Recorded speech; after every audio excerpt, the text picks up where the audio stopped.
Hello, it's Scott Manley, and today I would like to look at Celestial Command, a game which, as you can see, is in early access. It is being developed by Artani, Ria, and Romanix, who actually previously contacted me because somebody was requesting game keys under my name, but they had misspelled my email address. They sent me some game keys about, a year ago, and I've been terribly remiss in getting back to it. But it is early access, and the good news about being slow with early access is you can actually see the game develop and get better. So let's create a universe. Now, there is aerodynamic space. We don't care about that. Seriously, I mean, sure, it's there for, easy mode and all those players. We're proper space pilots. We want to have real orbital mechanics. In our space, we want our space to be not 90% black, but 100% black. We want the spinal tap, smell the glove experience. How much more black could it be? None. None more black, right? And if you don't get that, then you guys really need to see Spinal Tap. If you haven't seen Spinal Tap, I feel sorry for you, man. It feels bad. So let's start out by going out to the asteroid belt. Now, of course, this is just like Kerbal Space Program, right? We're performing orbital mechanics, and these things are moving around just like, they're in orbit. So I'm going to time accelerate a bit just to get me out into the midst of everything, into the midst of the action here. And once we get close, we can actually try mining something. Okay, so let's select that target. That says ice. That says iron. I don't know, I think I'll go for the ice one. Not because I necessarily think it's any better, but because it's there. So yeah, modular ship, you'll notice. Fuel tanks and everything. You can click on these. And these are the thrusters. You see the thrusters firing. I'm just controlling these using the keyboard. It calculates center of mass and all that stuff that you would get in Kerbal Space Program. And technically, I guess there's a Delta V, but this is one of those spaceships that's hydrogen fusion powered, and we have a mining laser. Woohoo! Because lasers are a very convenient way of mining things in space sims. I mean, the truth is, I don't think anyone has developed an actual way that you would be able to mine stuff from asteroids in real life. But when you're making a video game that has you flying around the universe shooting at other spaceships with lasers, it's not exactly a great extension to the gameplay experience to say, hey, we're gonna let you, shoot other things. Okay, let's shoot some carbon. That's right, so we're shooting different parts of the asteroid to get different things. That is kinda cool. Well, actually, no, it's pretty lame. I think, real life lasers do have interesting abilities. Like, you've heard about lasers being used as tractor beams. You can basically create resonant cavities where the electromagnetic fields of the photons, can trap particles in certain locations. And I know because I've been doing the research that there are theoretical ways to do a uranium enrichment using lasers to basically preferentially isolate and affect different isotopes of uranium. Of course, you will find this out when I do my next entry in the series on nuclear weapons and all that, but till then, it is still being written. It has taken a lot longer than the previous episodes because it turns out that while I knew a lot about Boom Boom, I didn't know quite as much about enrichment. So yeah, let's go around here and target that. You'll notice that I'm having to maintain position just because there's tidal forces involved here, right? I'm in a slightly different orbit than the asteroid, and so I continually need to do this station keeping. This is what spacecraft obviously have to do when they're docking. But we just don't notice it. We're just when we're playing Kerbal Space Program, we just get many other things to deal with. Okay, so we've got that, and you'll notice our battery power has kind of shrunk down. So next place we should try to get to is a space station, and there's one here, but it might take some time to get there because we're going to have to do orbit phasing to get there. So what I think I'm going to do is actually slow down a bit because we don't need to be in such a high orbit. Okay, so time accelerate till we get to Apoaps here. We'll just orbit just outside the asteroid belt. And then when I think I get close enough, I shall perform... Oh, that's actually, there's a slow mode there. You'll notice as I'm turning the belt, the orbit prediction is changing. That's simply because the thrusters are kind of laid out across this thing non-uniformly. Or, you know, there's basically lateral thrusters here that are used for rotation. And what happens is if you try to translate, then these things will just adjust your whole spacecraft. What is this, I wonder? I wonder what all these modules are. Like, solar panels! Oh, I wonder if I can unfold... Oh, look! There, look at that! Let's unfold the solar panels. Didn't even realize those things were there. Nice! And recharging myself now. Now I don't have to worry about running out of power. Nice! Look at the sun there. I tell you, I'm feeling like a proper spaceship now. We should probably at least turn our spaceship to maximize the power coming in from those panels. In a previous version, I was killing a pirate using my mining laser, and I ran out of power and I couldn't figure out how to get the power back. I was very disappointed. I killed the pirate. Well, the pirate had basically run out of ammunition due to my amazing flying skills. And I would be doing finger quotes there if it wasn't for the fact that I'm trying to fly this thing. Okay, we're getting closer to this station here. We obviously have to deal with food as well. So yeah, let's now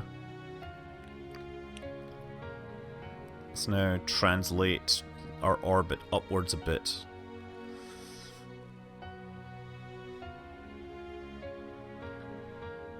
I think that should get us there. Let's try that. Time accelerate. Now, I'm obviously not wanting to do this with the solar panels in or out. I want to dock when my spacecraft has been shrunk down to a reasonable size. So let's do that. So click on it, fold, unfold. I have had some accidents, incidentally. There's like some mounting point. So there's some button here, and if you select it and then forget, the next time you click on your ship it will detach that thing. And I've had some really embarrassing moment where I just like dumped some critical module. Let's request docking permission. Okay, so we're actually headed towards the station. What I want to do is go that way, because I want to get around. And the docking port is actually in the back of my spacecraft, so let's actually orient the spacecraft in the correct manner.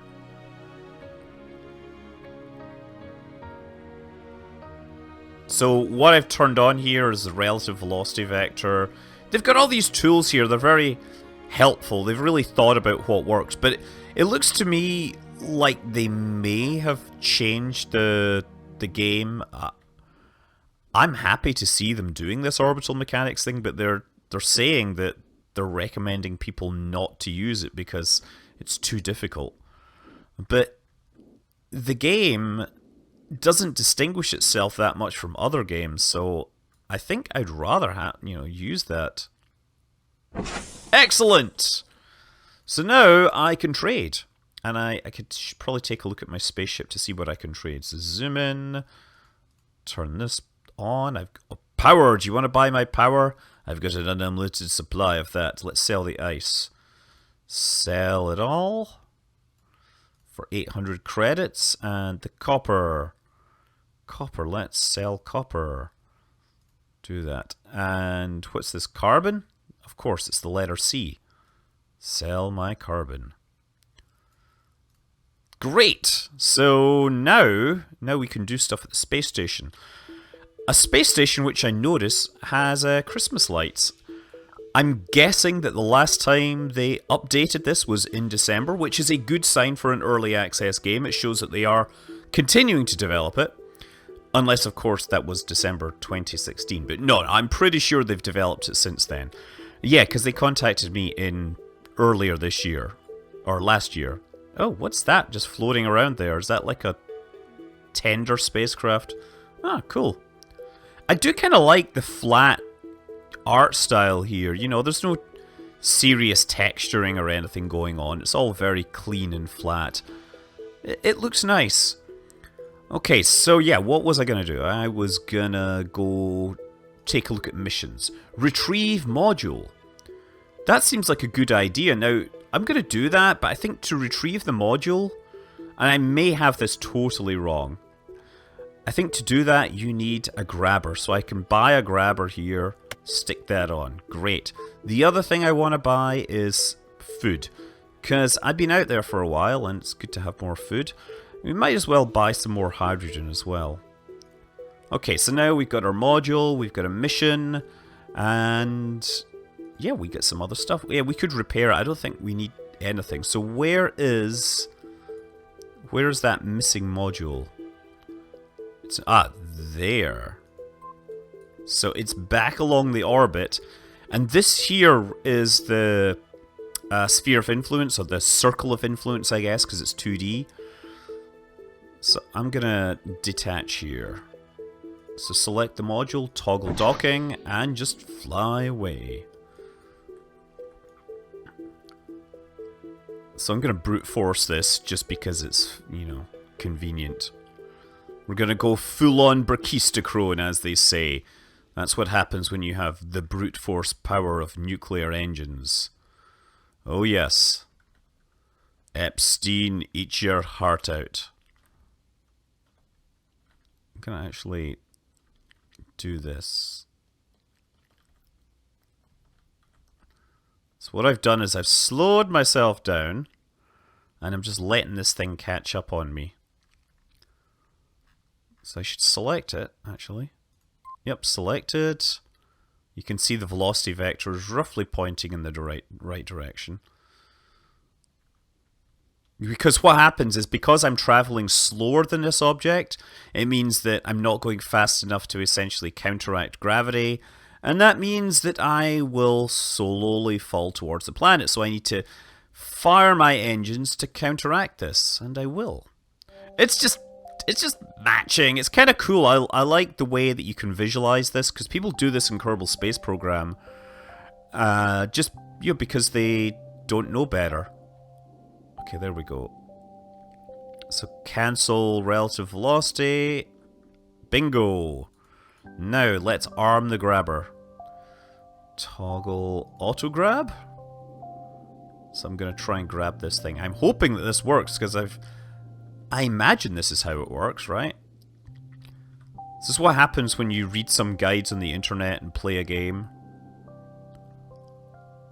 Yes, okay, so I have the module. Now, I need to get back to my space station, right? And so to do that, I'm going to once again have to drop into a lower, slower orbit. In fact, no, I need to go faster, so I need to zip around here. Now let's actually keep this contract up so I can see it. Target object is not attached to any ship. Okay.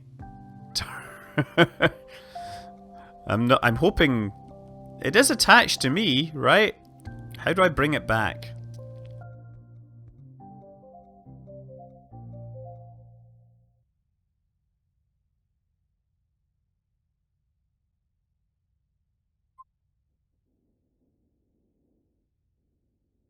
I do like the music, just kind of being chill there. I mean, it's not outstanding, it's just rather appropriate at this time.